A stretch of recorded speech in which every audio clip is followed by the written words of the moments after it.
నమస్తే. Welcome to VSB Telugu audio library.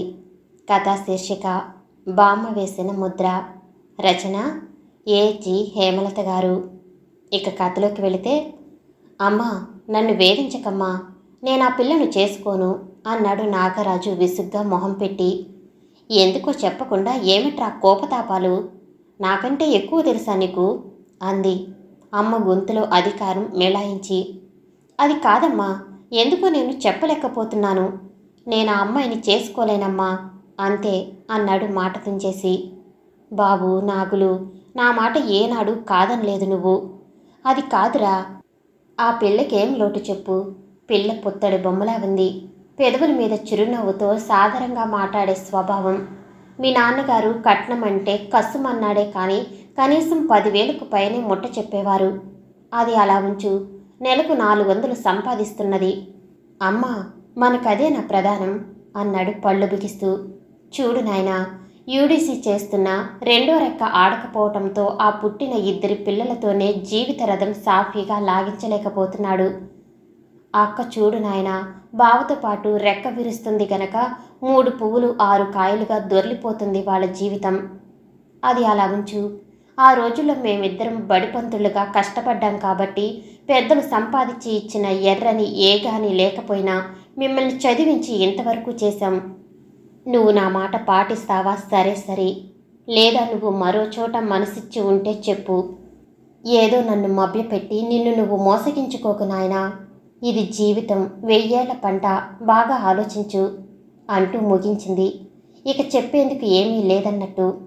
అమ్మా, నాన్నగారు కన్ను మూస్తూ ఆఖరిసారిగా ఆ అమ్మాయిని చేసుకోమనే చెప్పారు. అమ్మా, నన్ను అపార్థం చేసుకోకమ్మా. కంటికి రెప్పలా చూచుకునే కన్న తెలివి నువ్వు. నే పూజించుకునే దేవతకు నువ్వు. నీ మాట నే కాదనలేను, అలా అని ఈ పెళ్లికి అంగీకరించలేను అని నసుగుతూనే అన్నయ్య అనేశాడు. సరే, నీ ఇష్టం వచ్చినట్టు చేసుకో అని గబగబా చక్కాపోయింది వంటింట్లోకి సుశీలమ్మ. ఆమె వెళ్ళిన దిక్కే చూస్తూ కణతను మునివేళ్లతో నొక్కుతూ గోడకి ఆనుకుని నుంచుండిపోయాడు నాగరాజు. అమ్మ మనసు బాధ పెట్టానేమో అనుకున్నాడు. తనలో తానే మోగగా ఆలోచించుకోసాగాడు. అమ్మకింక జీవితంలో మిగిలింది ఈ కోరిక ఒక్కటే, నేనొక ఇంటివాడినైతే చూడాలని, ఆ పైన దైవ చింతనలో శేష జీవితం గడపాలని. అయినా అసలు కథ అమ్మతో చెబితే అనుకున్నాడు. అమ్మకి చెబితే తేలిగ్గా నవ్వేసి, నాయనా, జీవిత నావ నడపాలంటే పట్టుదలలు పనికిరావురా. మనిషిలో మంచిని ఎంచుతూ చెడుని కలుపు మొక్కల్లా పక్కకు తొలగిస్తూ సాగిపోవాలిరా అంటుంది. అమ్మ మనసు మంచి గంధం లాంటిది. ఆ చల్లని గుండెను నొప్పించానా? అలాని నా గుండెలో అణిగి ఉన్న అగ్నిపర్వతాన్ని ఎలా ఆర్పడం? మనసుకి బలంగా తగిలిన గాయం మానుతుందా? ఆ అహంకారాన్ని పెళ్లాడటం సాధ్యమా? ఇంటికి కళ తెచ్చేది ఇల్లాలంటారే, కోటి వెలుగుల పంట ఇల్లాలంటారే. అయినా సుగుణ మాత్రం ఎలా ఒప్పుకుంది? సిగ్గులేదు అనుకుని మళ్ళీ ఆలోచించి, నా ఊహ సరికాదేమో. వాళ్ళ నాన్న ఆ ముసలాయన తన కూతురికి ఒక తోడు కావాలని, తనకు ఒక అండ కావాలని స్వార్థంతో నా గొంతు కోయాలనుకున్నాడు అనుకుంటూ ఊగిసలాడిపోయాడు ఉక్రోషంతో. అమ్మ మళ్ళీ అడిగితే, ఉద్యోగం వచ్చిందిగా, మరి పెళ్లి చేసుకోవట్రా అని అడగని, ఈసారి గట్టిగా చెబుతాను అనుకున్నాడు. ఆ రోజునే ఫ్యాక్టరీలో సెక్యూరిటీ ఆఫీసర్గా చేరాడు. అమ్మ కళ్ళను కళ్ళకద్దుకుని నాన్నగారి ఆశీస్సులు పొంది వదినకు నమస్కరించి అన్నయ్యతో కలిసి బయలుదేరాడు. టొబాకో కంపెనీ దగ్గర ఆగిపోయి అన్నయ్య, తమ్ముడు, అక్కడ సీతాపతి నీ కోసం ఎదురు చూస్తూ ఉంటాడు. నిన్ను నువ్వు పరిచయం చేసుకో, వాడందరికీ పరిచయం చేస్తాడు అంటూ తన కంపెనీలోకి వెళ్ళిపోయాడు అన్నయ్య. నాగరాజు అలాగే చేశాడు. ఫ్యాక్టరీ గేటు దగ్గర అతని కోసం ఎదురు చూస్తున్న స్నేహితుడు సీతాపతి, హలో మిస్టర్ నాగరాజు అంటూ లోపలికి నడిపించాడు. ఛార్జీ తీసుకోవాల్సిన ఆఫీసర్ దగ్గరికి తీసుకెళ్లి జాయినింగ్ రిపోర్ట్ ఇప్పించి ఒక్కో సెక్షన్కి తీసుకెళ్లి వారందరినీ పరిచయం చేశాడు నాగరాజుకి. ఒక సెక్షన్ దగ్గర ఆగి, ఇది స్టోర్స్ అండ్ పర్చేసింగ్ సెక్షన్. ఈయన భుజంగరావు, పర్చేసింగ్ ఆఫీసర్. వారే ఫణిపతి గారు, సేల్స్ ఆఫీసర్. ఈ ఫ్యాక్టరీ రథానికి 2 చక్రాలాంటి వారు. ఇందులో ఎవరు లేకపోయినా ఈ రథం కుంటుపడుతుంది. ఫ్యాక్టరీ బాగుపడాలన్నా బాధపడాలన్నా వారి చేతిలోనే ఉంది. అంటుంటే భుజంగం ఫణి కాలర్లు సవరించుకున్నారు. గొప్ప కాంప్లిమెంట్ కొట్టేశామన్నట్టు. ఇంకా ముందుకు నడిచి, ఇదిగో ఈమె మిస్ సుగుణ, స్టోర్స్ ఆఫీసర్. చాలా చురుకుగా, అతి నేర్పుగా, చాకచక్యంతో పనిచేసుకునే అమ్మాయి. పాము పొడగల నీడ సోకకుండా బ్రతుకుతుంది. ఓర్పుగా, నేర్పుగా అన్నాడు. చివరి మాటలు మెల్లగా అంటూ తేలిగ్గా నవ్వేశాడు. మరి ఉంటా, మళ్ళీ సాయంత్రం కలుస్తా అంటూ సీతాపతి నిష్క్రమించాడు. సీతాపతి మాటలకు భుజంగం ఫణి ఒకరి మొహం ఒకరు ఇద్దరూ కలిసి సుగుణ వైపు లొట్టలేసుకుంటూ చూశారు. ఇది గ్రహించిన సుగుణ మొహం చిట్లించి తన పనిలో నిమగ్నమైంది. బట్టబుర్ర భుజంగం సరిగ్గా సర్దుకుని కూర్చున్నాడు సీట్లో. ఆమెను మొదటిసారిగా చూసిన నాగరాజు భూమి నుండి దిగి వచ్చిన దివ్యాంగానే అనుకున్నాడు. మెరిసిపోయే బంగారు మేనిఛాయ, బెదిరిపోయే సోగ కళ్ళు, పగడాల్లాంటి పెదవులు, అద్దాల్లాంటి చెక్కిళ్లపై కనీ కనిపించని సొట్టలు, చిన్ని గడ్డం, నల్లటి నొక్కుల జుట్టు, పాపిట ఉందో లేదో అన్నట్టుగా దువ్వబడి వదులుగా వేయబడిన జడ, అందులో ఒకే ఒక విడివిడిని సింహాచల సంపెంగ మొగ్గ, ఒంటిపై వెంకటగిరి నీలం రంగు చీర, నీలపు గాజులు, మెడలో ముత్యాల దండ అలంకరణ అతి సహజంగా సింపుల్గా ఉంది. ఆమె నడుస్తుంటే మెరుపు మెరిసినట్టే ఉంది. నాగరాజు మనసులో చెరగని ముద్రగా నిలిచిపోయింది ఆమె రూపం. కోనసీమలో ఒక పల్లె, అది సుగుణ బామ్మగారి ఊరు. ఎండాకాలంలో స్కూలుకి సెలవులిచ్చారంటే చాలు బామ్మగారి ఊరు చేరుకునేది సుగుణ. వారింటి ముందు కాయలు చేతికి అందేలా గెలలు దిగి ఉండేవి కొబ్బరి చెట్లు. చెట్ల నానుకుని కాలవగట్టు, ఆ గట్టు మీద జనం అద్దరి నుండి ఇద్దరికి వస్తుంటే చూడమన్నా, గాలివాటంలో తెరచాప సాయంతో సాగిపోయే పడవల్లో పల్లీయుల పదాలు వినడమన్నా సరదా. వాళ్ల బామ్మను ఏడిపించుకు తినేది. కాలవగట్టు మీద కూర్చుందాం రమ్మని. మరీ చిన్నప్పుడైతే ఇంటి ముందరి ఎత్తు అరుగు మీద కూర్చోపెట్టి బామ్మ ఆ కథ ఈ కథ చెప్పి మరిపించేది. ఆ తర్వాత కొన్నేళ్లకు బామ్మ, అలా కూర్చోకూడదే అమ్మా, అక్కడ రౌడీ ముండవాళ్ళు మగపిల్లలు తిరిగేదారి అనేది. తిరిగితే మనకేం బామ్మ, మనం అలా గట్టు మీద తిరగవద్దామే అని మారం చేసేది సుగుణ. ఏదో సుగుణకు అర్థమయ్యేలా చెబుదామనుకున్న బామ్మ, అయ్యో తప్పురా నా చిట్టి కాసులు అని బుజ్జగిస్తూ మనవరాలితో, తిరిక్క మగాడు తిరిగి ఆడది చెడ్డదంటారమ్మా, మా అమ్మవు కాదు అనేది. అంతేనా, వాళ్ళకేమమ్మా, మగపిల్లలు బహు గడుగ్గాయలు, కన్ను కొడతారే అమ్మా, వాళ్ళ నువ్వు తిరగొచ్చా, నువ్వు ఆడపిల్లవు, అసలు వాళ్ళు జట్టుకే పోకూడదమ్మా అనేది. ఏమిటో ఈ బామ్మ అంటూ కాళ్ళు దున్నుకుంటూ చేతులు ఊపుకుంటూ తల ఊపుతూ గారంతో మారం చేస్తూ, పో బామ్మ నువ్వెప్పుడు అంతే, వాళ్ళు గొప్పేంటమ్మా, నేను మాత్రం పొడుగులాగు చొక్కా వేసుకోలా, పరికిని వేసుకుంటే ఆడపిల్ల కానీ, వాళ్ళు కన్ను కొడితే మనకేం, మనం కొడదాం, వాళ్ళు అని బెదిరిస్తే మనం బెదిరిద్దాం, కావాలంటే నాన్నగారి హంటర్ తెస్తాగా, నే వాళ్ళకి ఏం తీసిపోయానమ్మా అని ఆరున్నొకటో రాగం లంకించుకునేది. పసిదాని హఠం. తన తల్లి చెప్పే సూక్తి ముక్తావళి వింటున్న సుందరరామయ్య గారికి నవ్వొచ్చేది. అమ్మా అవన్నీ ఇప్పుడు దానికేం తెలుస్తాయమ్మా అంటూ తేలిగ్గా నవ్వేసేవారు. ఏడాది పైన ఏడాది పడుతూ ఎదుగుతూ ఉన్న సుగుణ బామ్మ మాటల్లో అర్థం అవగతం చేసుకోనారంభించింది. అమ్మలు, ఆడదాని బతుకు అరిటాకులాంటిదమ్మా, అరిటాకు ముళ్ళు మీద పడ్డా, ముళ్ళు అరిటాకు మీద పడ్డా నష్టం అరిటాకుకేనే తల్లి. ఈ మాటలు ఈడు వస్తున్న సుగునిపైన వేదమంత్రంలా పనిచేశాయి. స్కూల్లో ఆమె మగపిల్లలతో మాట్లాడేది కాదు. క్లాసులో ఆమె ఎక్కడ ఉండేదో ఎవరికీ తెలిసేది కాదు. మంచి మార్కులతో పాస్ అయ్యి గ్రాడ్యుయేట్ అయ్యింది. ఫ్యాక్టరీలో ఉద్యోగం వచ్చింది. అక్కడ అనవసరంగా ఎవరితోనూ మాట్లాడేది కాదు. ఇంటికి వెళ్ళగానే వంట వార్పు చూసుకోవటం, వాళ్ళ నాన్నగారితో కబుర్లు చెప్పటం, ఇది తప్ప వేరే లోకం ఎరగదు. ఆమెకు మగాళ్ళంటే ఏదో భయం, కోపం మనసులో కదిలేవి. మగవాళ్ళు అలాంటి వారు అని ఊహించుకునేసరికి ఆమెకు అసహ్యం ముంచుకొచ్చేది. బామ్మ వేదమంత్రం లాంటి సూక్తులు సుగుణ పసి హృదయం పైన చెరగని ముద్ర వేసినాయి. ఆ ముద్ర సడలకుండా ఉండటమే కాకుండా ఆ బీజం పెరిగి పెద్దదై అమ్మాయితో పెరిగిపోయింది. ఆ అనుమాన వృక్షాన్ని పెకలించి పారవేసేందుకు సుగుణకు తల్లి లేకపోగా బామ్మ కూడా కరువైంది. నాగరాజు కూర్చున్నా నిల్చున్నా నిద్రలో మెలకువలో కళ్ళ ఎదుట సుగుణ రూపమే ఆగుపడుతుంది. ఇంటికి రాగానే చంటి పిల్లాడిలా అమ్మా నాన్నలకు కబురు చెప్పేవాడిప్పుడు మాటలు వెతుక్కుంటున్నాడు. వదినతో చిట్టి పాపాయలతో కథలు చెప్పేవాడు, ఇప్పుడు తప్పించుకు తిరుగుతున్నాడు. రాత్రులు కలల్లో ఏదో లోకంలో తన ప్రేయసితో విహరిస్తున్నట్టున్న వాడల్లా కల కరిగిపోవటంతో తలపట్టుకు కూర్చుంటున్నాడు. ఒంటరిగా ఊహలతో ఊసులాడుతుండేవాడు. ఆఫీసులో కూర్చుని ఒకరోజు విశ్రాంతి సమయంలో కాగితం కలం తీశాడు. మొదట కవిత్వం కలం ధరికే చేరనన్నది. మెల్లగా బుజ్జగించి కావ్య కన్నెను కలంలో పొదిగాడు. తన మనసులోని మధుర భావాల్ని సిరాలో కలిపి రాయటం మొదలెట్టాడు. సుగుణ, ఈ ఉత్తరం ఎలా మొదలెట్టాలో అర్థం కావటం లేదు. నాకు వర్ణించటం అట్టే రాదు. నేనేదన్నా రాయగలిగాను అంటే అవి నా మనసు చెబుతున్న మాటలు, నాలోని వాణి పాడుతున్న పాట. నిన్ను తలుచుకుంటే నమ్ము రాణి, నా గుండె 1000 గులాబీలు గుబాలించినట్టవుతుంది. పున్నమి రేయి నన్ను గారడి చేస్తుంది, కాదు ఆరడి చేస్తుంది. కలను ముందు నువ్వే, కనులు మూసినా తెరిచినా నువ్వే. సుగుణ, నీ చరణ చారణ చక్రవర్తిని నేను. సుగుణాల ప్రోవువు నువ్వు, అందుకే సార్థకనామధేయువు.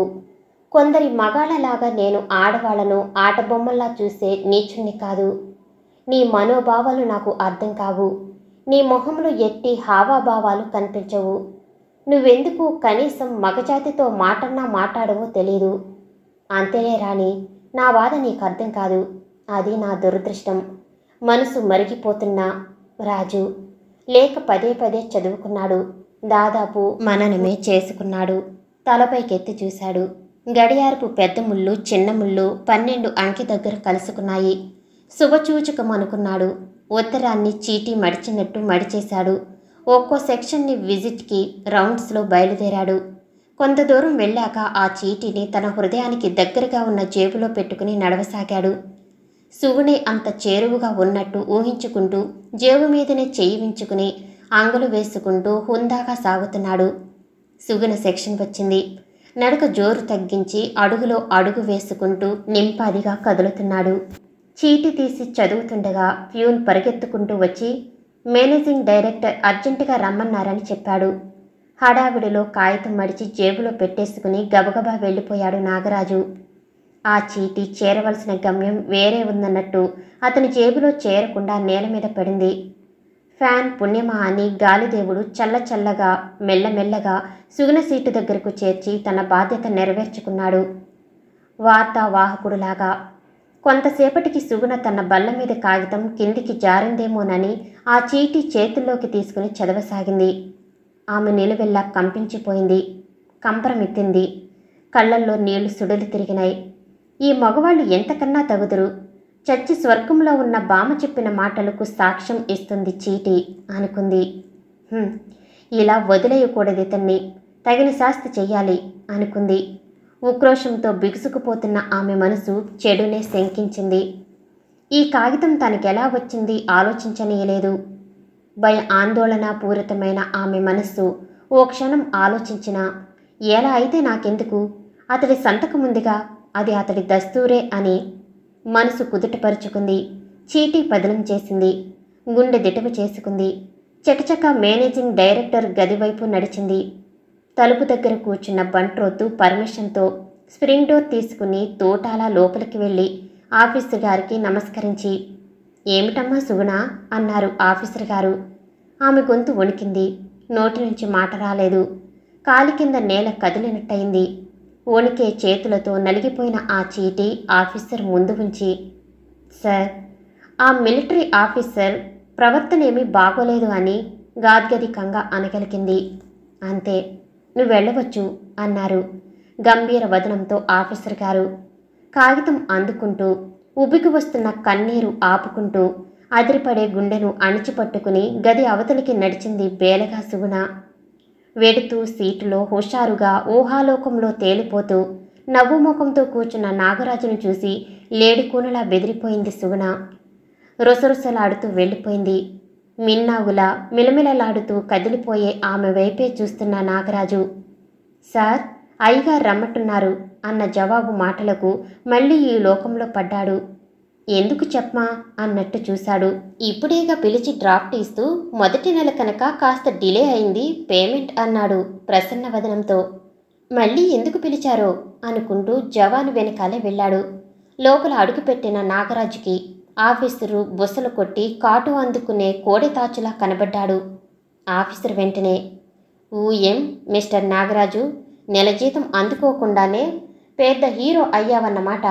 ఇదేనా మొదటి వార్నింగ్? ఈ ఫ్యాక్టరీలో చాలామంది ఆడపిల్లలు పనిచేస్తున్నారు. అయితే అన్నట్టు ప్రశ్నార్థకంగా నాగరాజు, అదే లేడీ స్టాఫ్ విషయంలో ఒళ్ళు దగ్గరగా అట్టే పెట్టుకు మసలాలి. ఇక నడవండి అని హుందాగా ముగించాడు. సెల్యూట్ కొట్టి ఒక్క అడుగు వేసి వెనుతిరిగి వెళ్ళిపోయాడు నాగరాజు. ఈ రగడ జరిగిన నెల తిరగకుండానే నాన్నగారు తన పాత స్నేహితుడింటికి పెళ్లి చూపులకంటూ తీసుకెళ్లారు. తీరా చూస్తే ఆ ఇల్లు తన ప్రేమను రచ్చకీర్చిన రమణిది. పెళ్లి చూపులలో కనిపించేదే ఆమె. అతనికి నకసిక్క పర్యంతము బగ్గుమంది. తేళ్లు జెర్రులు పాకినట్టయింది. ముళ్ల మీద నిలబడ్డట్టు కూర్చున్నాడు. ఎవరికీ వినబడకుండా పళ్ళు కొరుక్కున్నాడు. ఆమె నిశ్చలంగా మౌనంగా టీవీగా కూర్చుంది.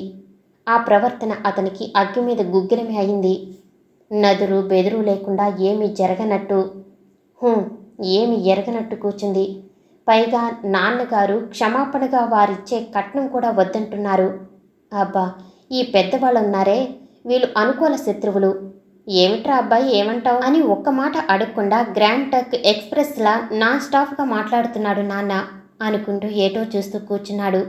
పెద్దవాళ్ళిద్దరూ కబుర్లలో పడటంతో నాగరాజు కాఫీ తాగకపోవటం గమనించలేదు.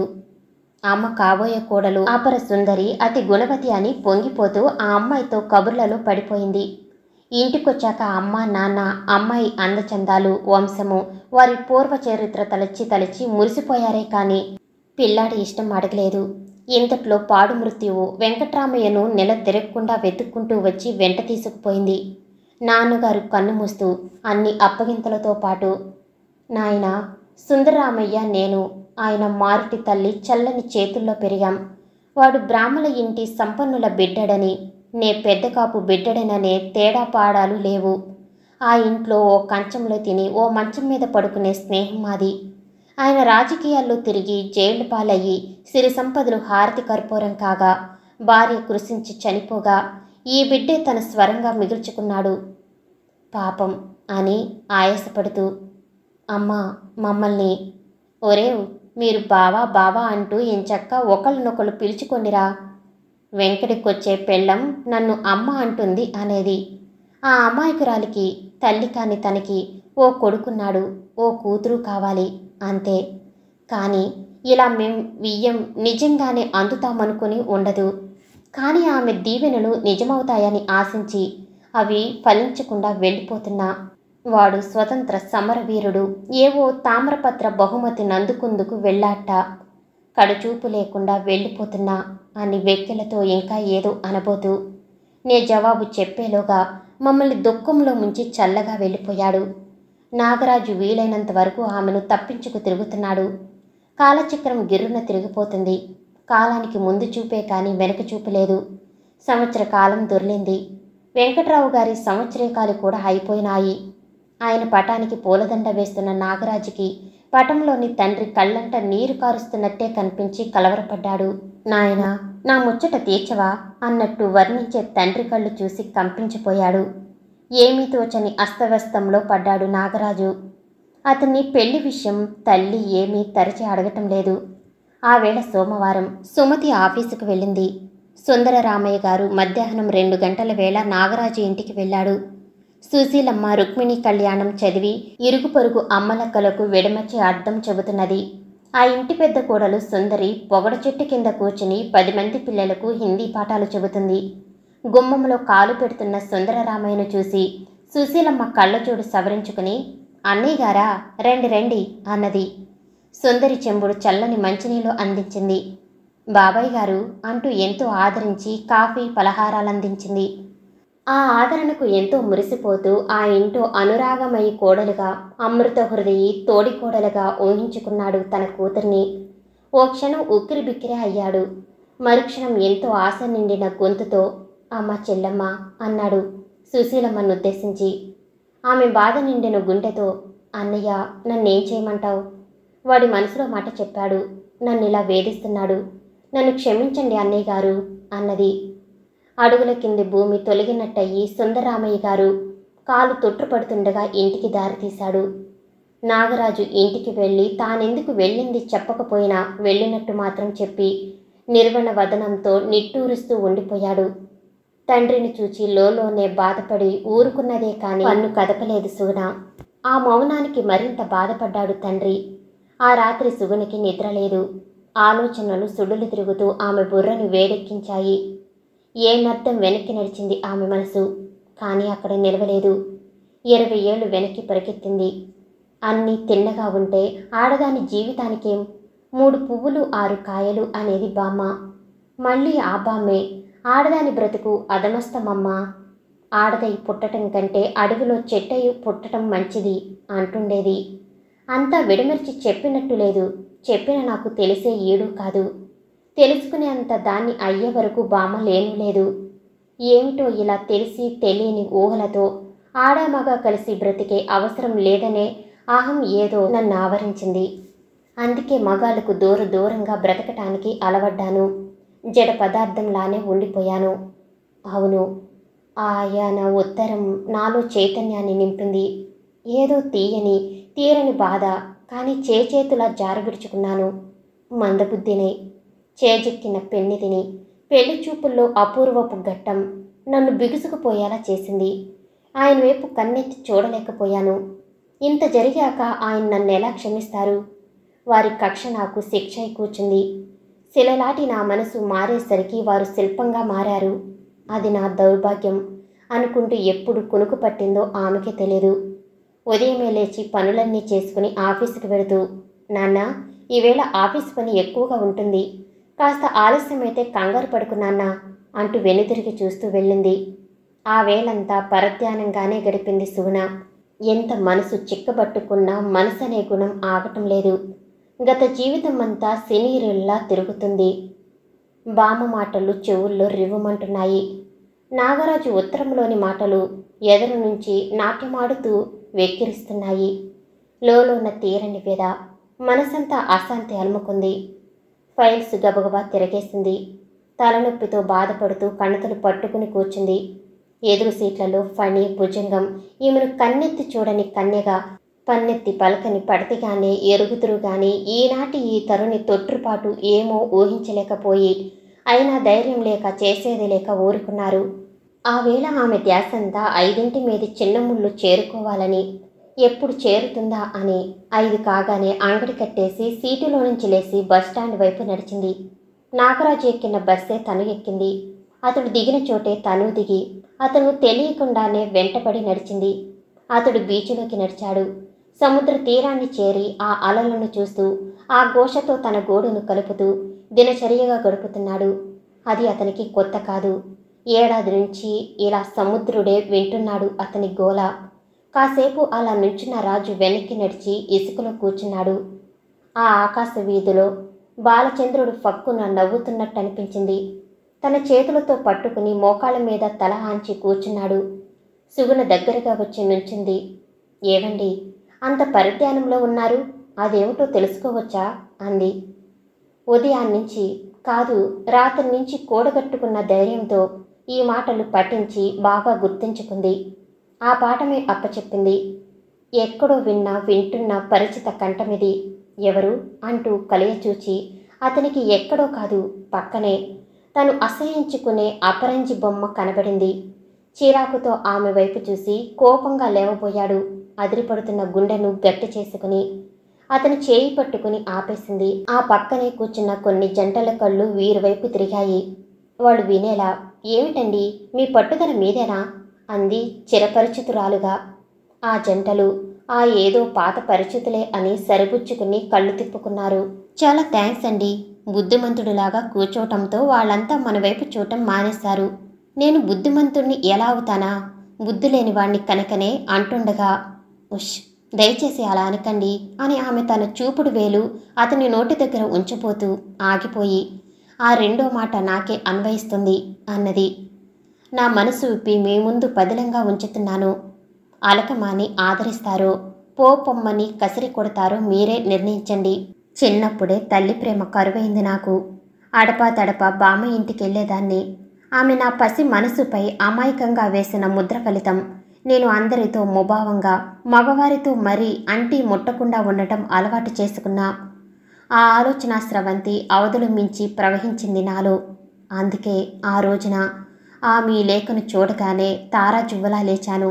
పరిచయం లేని వ్యక్తితో లేఖ ద్వారా పరాచికలాడితే పరుషంగా మాట్లాడాను, కానీ ఇలా మీరే నా పతిగా పెద్దల నిర్ణయింపబడి మీ చేతనే పరాభవింపబడతాననుకోలేదు. పెళ్లి చూపులకు వచ్చినప్పుడు మిమ్మల్ని చూసి గతుక్కుమన్నాను. నా చేత అవమానింపబడిన వారు నా కాబోయే శ్రీవారు అంటూ నా కళ్ళు మెదడుకి అందేసరికి అది మొద్దుబారింది. కళ్ళు పైకి లేవనన్నాయి. బీసుకుపోయి బిక్కచచ్చి కూర్చున్నాను. మీ అమ్మగారు ఏమడిగారో నేనేమి చెప్పానో తర్వాత మా నాన్న అడిగితే మౌనం వహించాను గుర్తులేక. ఇది పరిస్థితి. ఇప్పుడు చెప్పండి. అంతేకాదు, ఆనాడు ఆ ఉత్తరం చేసిన రసబస ఇలా రసాభాసం చేస్తుంది ఒప్పుకున్నాను. కానీ అదే లేఖను నేను చడీ చప్పుడు లేకుండా జాగ్రత్త పెట్టుకుని మీ లీలలకు దోహదమిచ్చి ఉంటే ఆనాడు అకస్మాత్తుగా పెద్దల సమక్షంలో నన్ను చూసిన మీకు ఏవగింపు కలిగేది కాదా? ఎంతమంది లేఖలు అందుకున్నానోనని మీరలా అనుకోరు అనటానికి ఆధారమేమిటి? చెప్పండి. మాట్లాడరేం? అందుకే మా బామ్మ మాట ఆడది అరిటాకులాంటిదన్నమాట అక్షరాల పచ్చి నిజం. నాకు తెలుసు. ఒకే పక్క ఆలోచిస్తున్న మీ మనసును అడగండి. నా తప్పు ఒప్పు ఎందుకు కాకూడదని విన్నవించుకుంటున్నాను. క్షమించమని ప్రార్థిస్తున్నాను. మీ హృదయంలో ఇంత చోటివ్వమని అర్థించి కనిపించని మీ నాన్నకు ఆత్మశాంతి, కనిపించే మా అమ్మ నాన్నలకు మనశ్శాంతి కల్పించాలని గుండె గట్టి చేసుకుని ఇలా ఒంటరిగా వచ్చాను. ఇక సెలవిప్పించండి అంటూ లేచి 4 అడుగులు వేసింది. సుగుణ అంటూ గట్టిగా చీలుస్తూ లేచి వెళ్ళి సుగుణ కుడి చేతి చిటికిన వ్రేలు తన ఎడమ చేతి చిటికిన వ్రేలుతో పెనవేసి దీవించమన్నట్టు ఆకాశంలో చంద్రుని వైపు చూస్తూ 1, 2, 3 అంటూ 7 అడుగులు నడిచారు. పద, ఇద్దరం కలిసి పెద్దల ఆశీస్సులు పొందుదాం అంటున్న రాజు కళ్ళల్లో చల్లని వెన్నెల వెలుగులో తన బింబాన్ని తృప్తిగా చూచుకుంది సుగుణ. సమాప్తం.